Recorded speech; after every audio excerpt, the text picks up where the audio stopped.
Sa 18. Bienvenidos al Seminario Reina Valera. Yo soy Gilberto Aves, rector del Seminario Abierto, y esta es la lección número 18 de la materia Sinopsis del Antiguo Testamento, cuyo tema es Job. La pregunta más difícil. Pedimos la bendición de Dios sobre el estudio de su palabra. Empecemos. Job, la pregunta más difícil. Por Ray C. Stedman.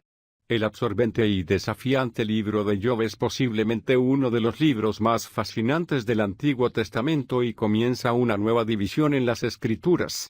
Los libros de Génesis a Esther son todos ellos libros narrativos y son de una enorme importancia para nosotros como parábolas vivientes, como simbolismos que se han representado en la historia misma, haciendo posible que seamos conscientes de lo que está pasando en nuestra propia vida.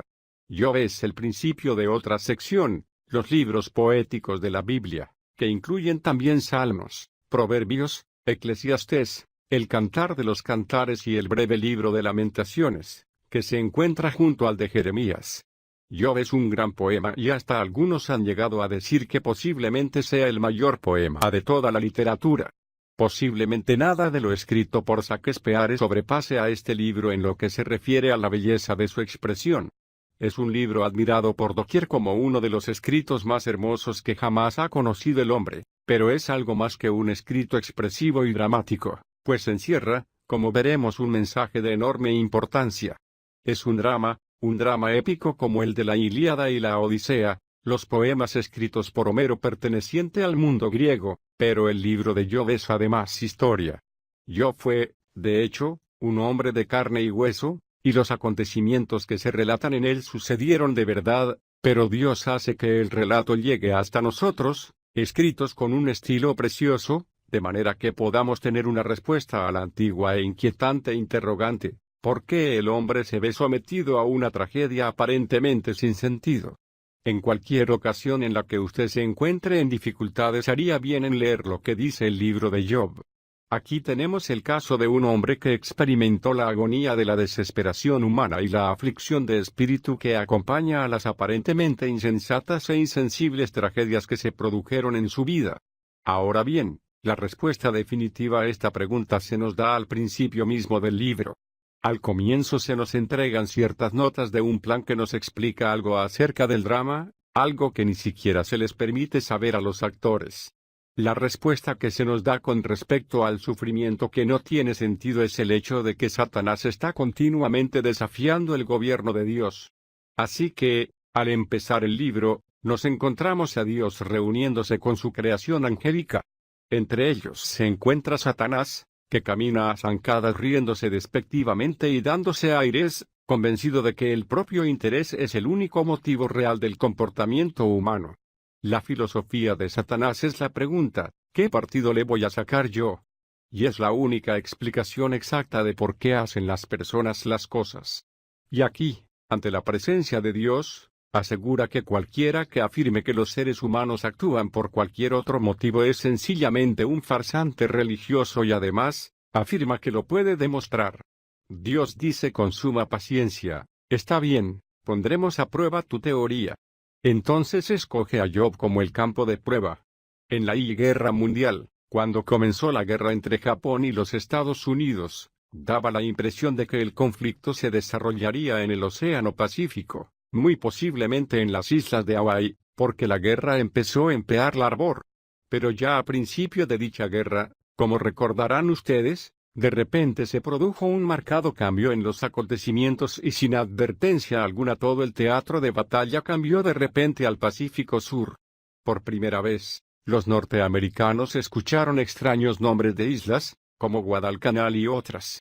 Allí, en aquellos lugares tranquilos, desconocidos y alejados rincones de la tierra, las grandes potencias del mundo se enfrentaron en un mortal combate y las islas se convirtieron en el campo de batalla de la gran lucha entre imperios. Y algo así fue lo que sucedió en la historia de Job. Nos encontramos a un hombre ocupado en sus propios asuntos, que no es consciente que de repente se ha convertido en el centro de la atención de Dios. Por un tiempo toda la actividad de Dios se ha centrado sobre él y se ha convertido en el campo de batalla para que tenga lugar en él un conflicto entre Dios y Satanás, en el que Dios planea hacerle la Pascua a Satanás y descubrir el hecho de que es un farsante. Job es el campo de batalla y Satanás se introduce de inmediato en él con sus fuerzas de choque. En el capítulo 1 leemos que, uno tras otro, se priva a Job de los soportes de su vida. Es como si un mensajero le trajese una serie de mensajes a Job acerca de terribles catástrofes. Aún no ha tenido tiempo de enterarse de una cuando ya se le ha venido otra encima, y los mensajes siguen llegando. Para empezar, todos los bueyes de Job han sido robados por incursiones del enemigo. A continuación sus asnos son diezmados.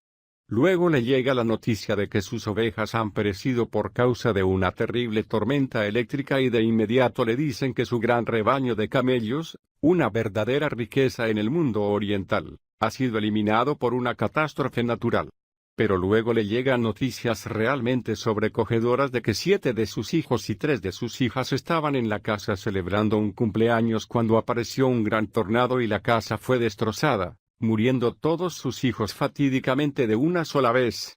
Job lo acepta todo como si nada y al final del capítulo 1 su reacción frente a esta terrible serie de accidentes trágicos y sin sentido es: desnudo salí del vientre de mi madre, y desnudo volveré allá. Jehová dio, y Jehová quitó. Sea bendito el nombre de Jehová. Job 1, 21.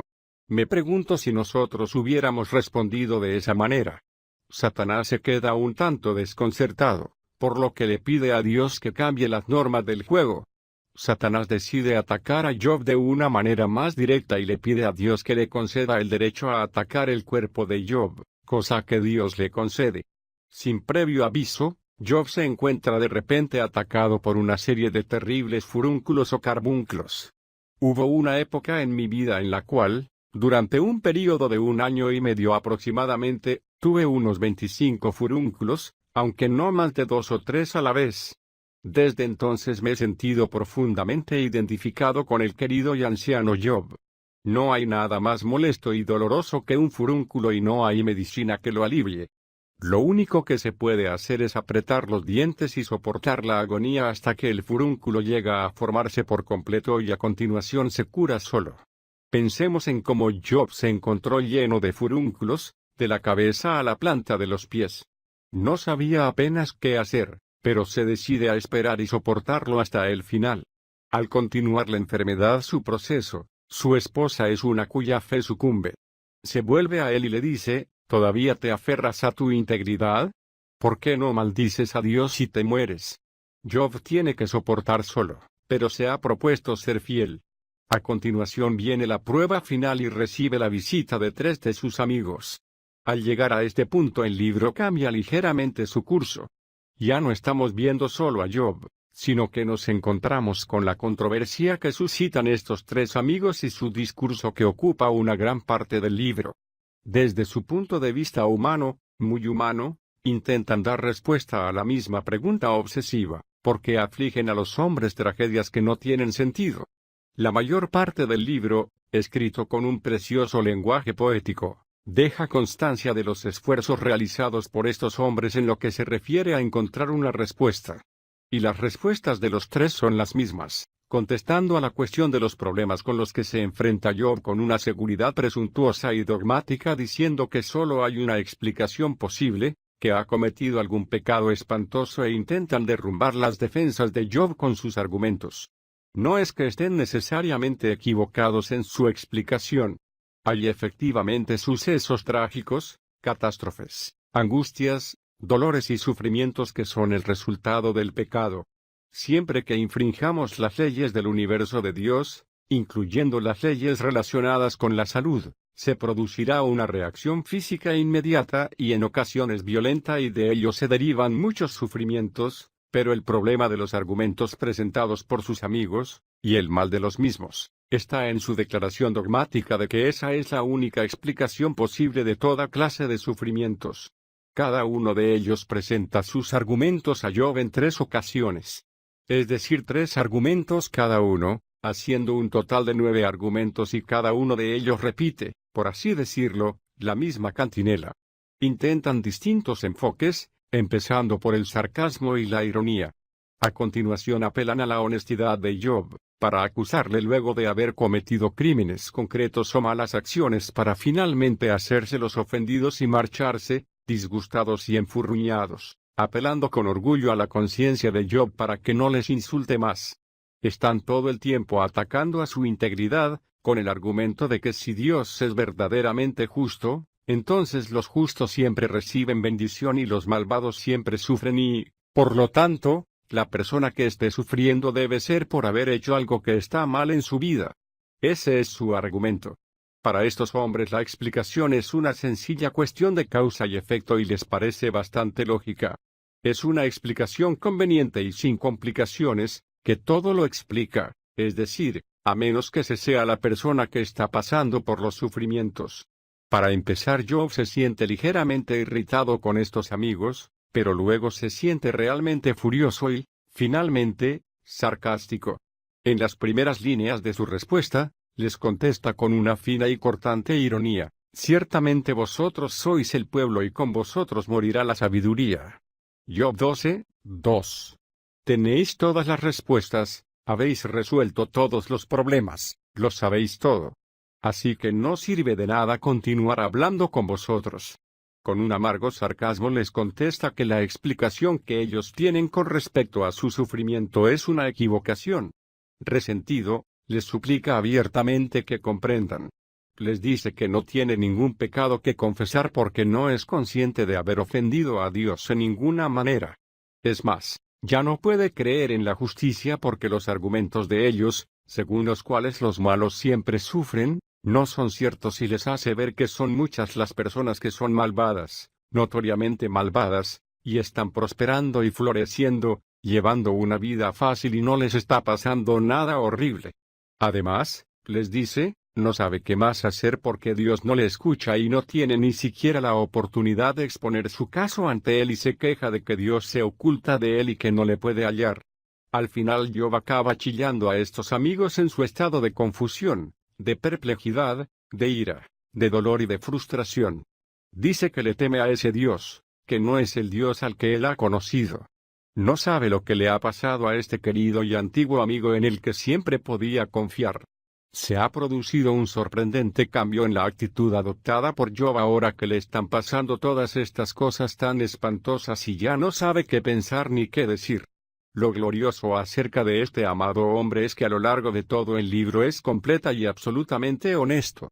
Confuso, perplejo y desconcertado por lo que le está pasando, sencillamente expresa sus pensamientos y se niega a admitir aquellas cosas que no puede aceptar. Todas estas respuestas oportunas no ayudan para nada. En su desesperación, expresa de diversas maneras el clamor definitivo del espíritu humano. De este discurso de Job surgen algunos versículos maravillosos. Habiendo desnudado su alma, clama una y otra vez, expresando las más profundas expresiones del corazón humano. En el capítulo 9 dice acerca de Dios, porque Él no es hombre como yo para que le responda, y para que juntos vengamos a juicio. En hebreo lo que dice es literalmente, ojalá hubiese un árbitro entre nosotros, ojalá que hubiese un mediador entre nosotros que pudiera poner su mano sobre ambos. Job 9, 32, 33. Ese es el clamor de un corazón que reconoce que Dios es superior, más grande, más rico y más santo que el hombre y que al hombre le es imposible alcanzarle. Es el clamor que pide un mediador que se coloque entre ambos. Y en el capítulo 14 encontramos otra expresión del corazón fiel de este hombre: si el hombre muere, ¿volverá a vivir? Todos los días de mi milicia esperaré hasta que llegue mi relevo. Job 14, 14. Si supiese que después de morir volvería a vivir de nuevo, esperaría de buena gana hasta ese momento para presentar mi caso ante Dios. Si el hombre muere, ¿volverá a vivir? Esta gran interrogante es la pregunta que se han hecho tantos y que brota de lo más hondo de la soledad y el sufrimiento experimentado por este hombre. En el capítulo 16 Job clama, he aquí que también ahora mi testigo está en los cielos, en las alturas está mi defensor. Job 16, 19. Un poco antes había pedido un mediador, si hubiera un árbitro entre nosotros para que mediase entre yo y Dios. Y ahora dice, por causa de su desesperación, Ahora me doy cuenta de que el único que puede argumentar mi caso adecuadamente por mí es Dios mismo. Si cualquier causa mía ha de tener una justa representación ante Dios, será el mismo Dios quien tenga que hacerlo. En el capítulo 19 nos encontramos con otro clamor angustioso, en la que queda patente esta nota de tremenda intensidad: «Oh, que mis palabras fuesen escritas. Oh, que fuesen grabadas en un libro. Que con cincel de hierro y de plomo fuesen cinceladas en la roca para siempre». Job 19, 23, 24. Esta oración se hizo realidad en la constancia que ha quedado en el libro de Job. Entonces brilla, por fin, un rayo de luz en medio de las tinieblas, pero yo sé que mi Redentor vive y que al final se levantará sobre el polvo. Y después que haya deshecho esta mi piel, en mi carne he de ver a Dios, a quien yo mismo he de ver. Lo verán mis ojos y no los de otro. Job 19, 25, 26. De la más sombría y profunda angustia que siente este hombre surge este clamor, que encuentra su cumplimiento en la venida de Jesucristo, que vino como mediador. Vino para asegurar al hombre que habría de vivir de nuevo, para colocarse entre el hombre y Dios. Vino en su propia carne a la tierra para que el hombre pudiera verle cara a cara. Ahora viene el golpe final para Job, después de que sus supuestos amigos han tenido la oportunidad de meterse con él, de derrotarle con sus argumentos, metiéndose con él una y otra vez, como si le hubieran pegado con un palo. El pobre Job, herido, derrotado, desconcertado, perplejo y confuso, se reúne con un hombre joven que durante todo ese tiempo ha estado presente, pero al que ahora aparece en escena. Se llama Eliú. Hablando en nombre de la juventud, se levanta y dice: «Estáis todos equivocados. Vosotros, los amigos de Job, estáis equivocados, porque le acusáis injustamente y también lo está Job por echarle a Dios la culpa de sus dificultades. Está acusando a Dios con el fin de exonerarse a sí mismo». Eliú pone de manifiesto la debilidad de ambos argumentos, pero sigue sin ofrecer nada positivo que responda a la pregunta de por qué se ha producido la desgracia de Job. Pero de repente el Señor mismo responde a Job. En una furia como un torbellino llega a él y le dice: «Job, ¿quieres discutir? ¿Has estado diciendo que quieres algunas respuestas a tus preguntas, que me he estado ocultando y que no he querido discutir contigo? ¿Quieres argumentar tu caso? Está bien. Primero permíteme poner a prueba tu capacidad. Tengo aquí una lista de 40 preguntas que me gustaría hacerte, para ver si estás capacitado para entender los problemas. Estos son problemas muy sencillos, preguntas muy fáciles, y si puedes responder a estos conceptos rudimentarios, entonces tal vez puedas discutir conmigo las cuestiones que tienes en tu corazón». En los capítulos 38 a 40, nos encontramos con los más asombrosos pasajes de toda la Biblia. Dios lleva a Job en una gira por la naturaleza y le hace una pregunta tras otra acerca de la capacidad de Job para tratar este o el otro tema de la naturaleza.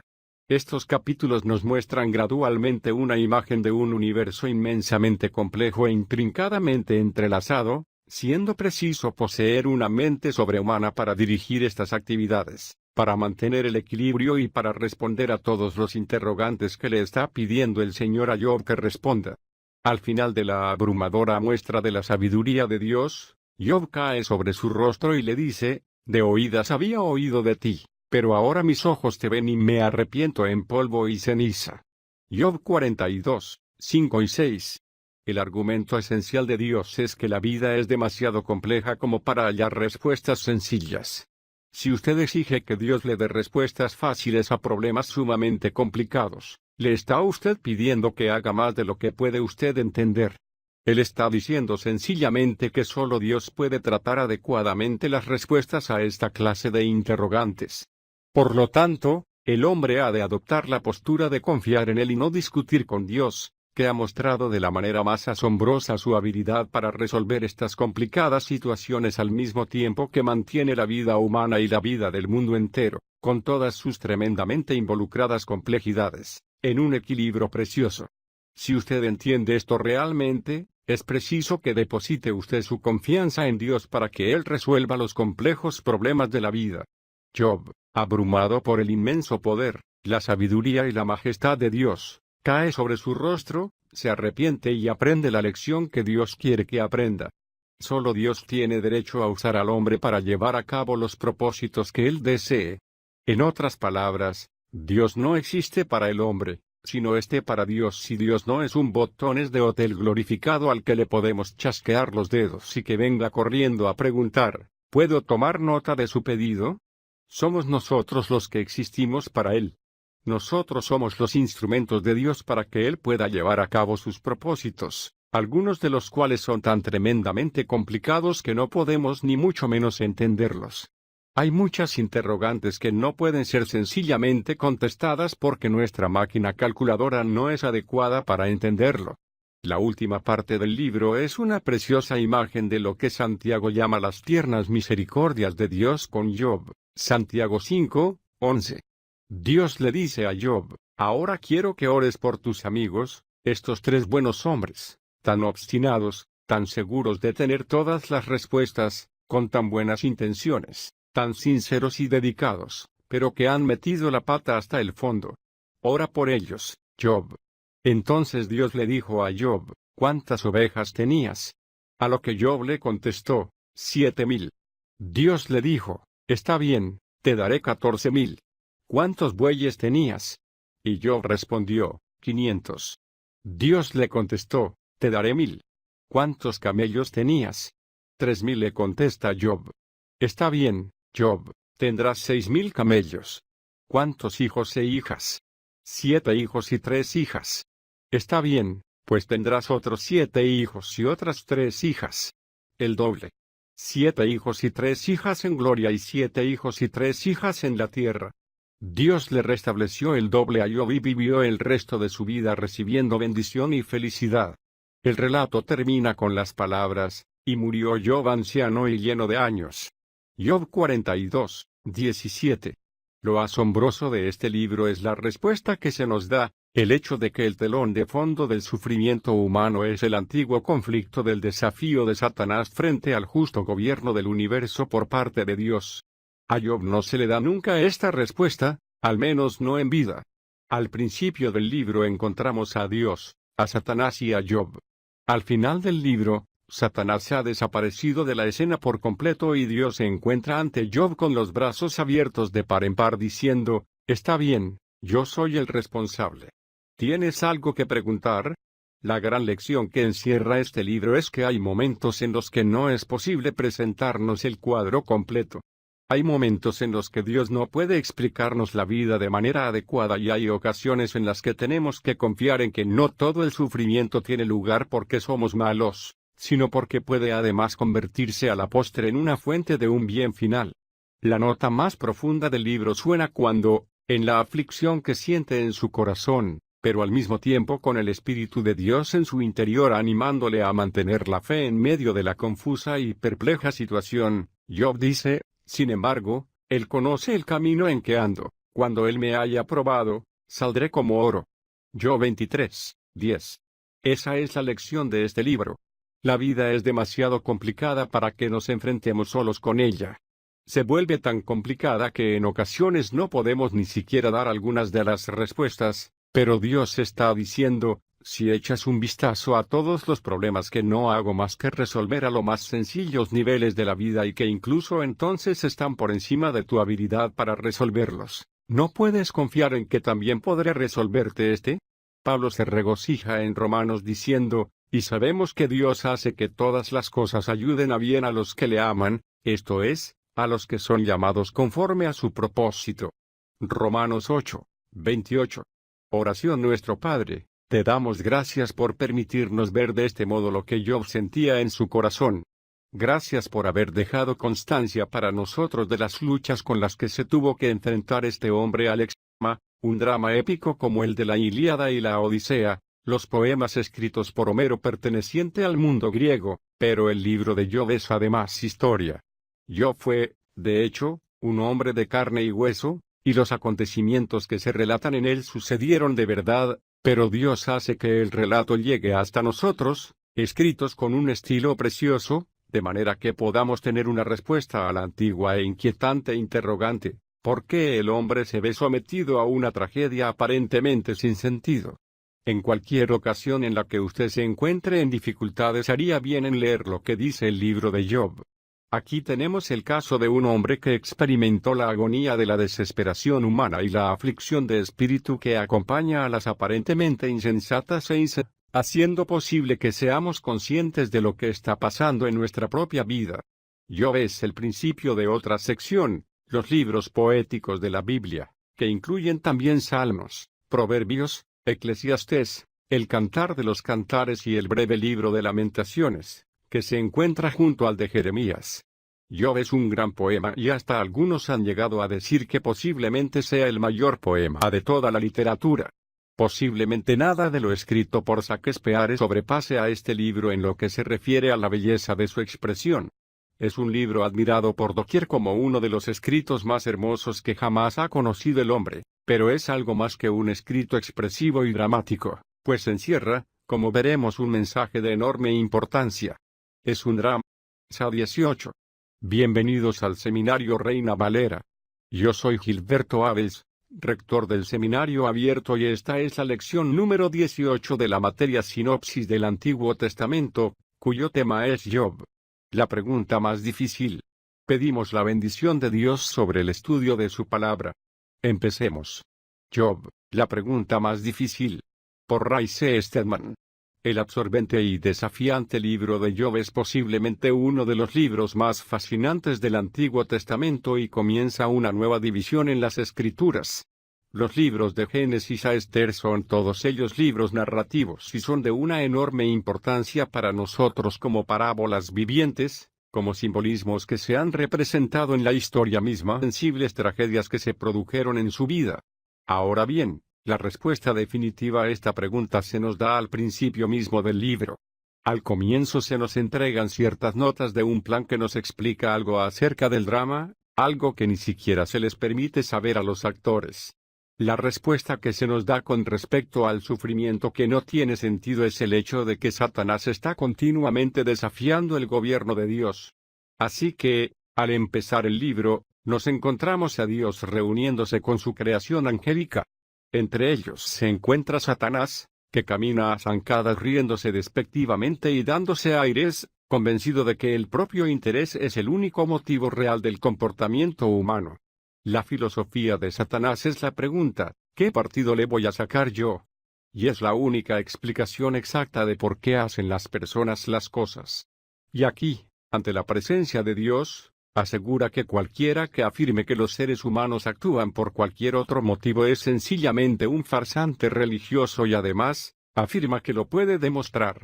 Dios dice con suma paciencia, está bien, pondremos a prueba tu teoría. Entonces escoge a Job como el campo de prueba. En la Guerra Mundial, cuando comenzó la guerra entre Japón y los Estados Unidos, daba la impresión de que el conflicto se desarrollaría en el Océano Pacífico, muy posiblemente en las islas de Hawái, porque la guerra empezó en Pearl Harbor. Pero ya a principio de dicha guerra, como recordarán ustedes, de repente se produjo un